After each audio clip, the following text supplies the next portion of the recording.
Hi everyone, welcome back to my channel. Today I am setting up my November layouts for my bullet journal, and what I'm doing here is marking out where I want to draw my lines for my calendar.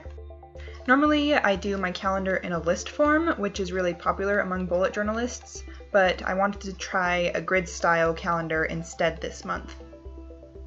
I know my lines aren't perfectly straight, but that doesn't really bother me that much. I'm usually too lazy to use a ruler in most cases.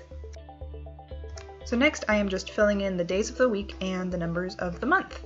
So for those of you who are wondering what kind of journal I use and what tools I'm using as I set this up, I will link those down below for you.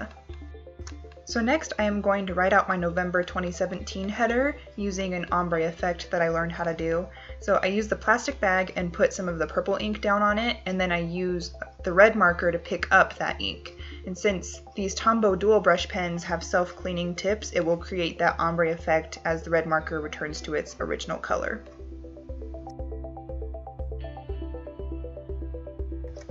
Next, I am setting up my YouTube and Instagram planners as well as my growth tracker. This is a new layout that I'm trying out, but I think it will be more effective than my past planner because I can see every single day of the month. And just like before, I use the same method to create an ombre effect on the separating line at the bottom of those planners.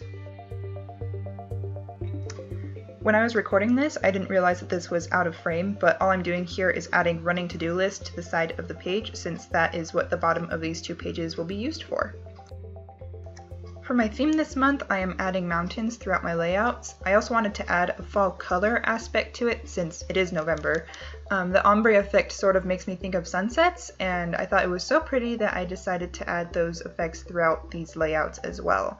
This is one of the few times I use a ruler because I wanted it to look pretty clean with the straight lines. To finish these mountains off, I added some snow caps, and then I decided to add some mountains to the top of my growth tracker as well.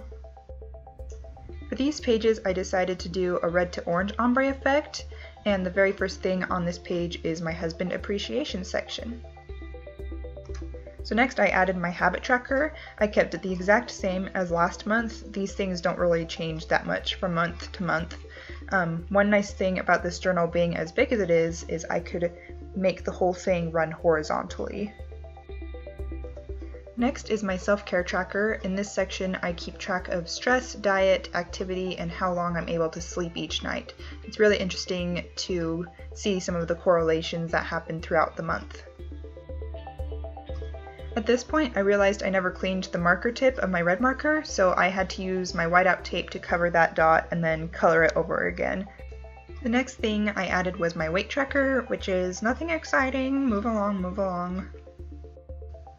Last on this page is my symptoms tracker, and I mostly use this to keep track of the migraines that I get, sometimes due to stress throughout the semester.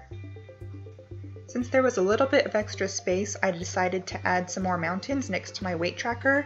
I didn't use a ruler this time, and I messed up. The lines aren't perfectly straight, but oh well.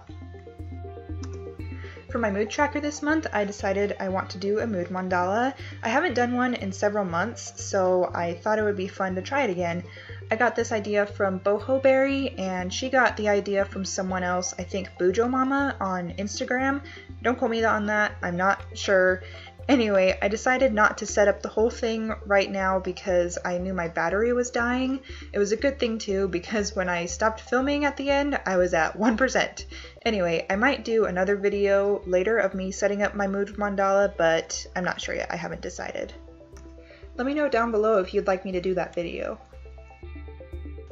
So next is my current events section. I have really enjoyed keeping track of the things that have been going on in the news. I also added my media tracker. And I thought I most likely would not use all of the space on this page, so I added some mountains on the bottom. Here is a final look at my monthly setups for this month. I haven't used a journal this large before for bullet journaling, so I'm sure I'll be giving some feedback on how I like it in future videos. Thank you so much for stopping by and watching my video. If you would like to see more, feel free to subscribe. If you have any video requests, let me know. I will see you all next time. Bye!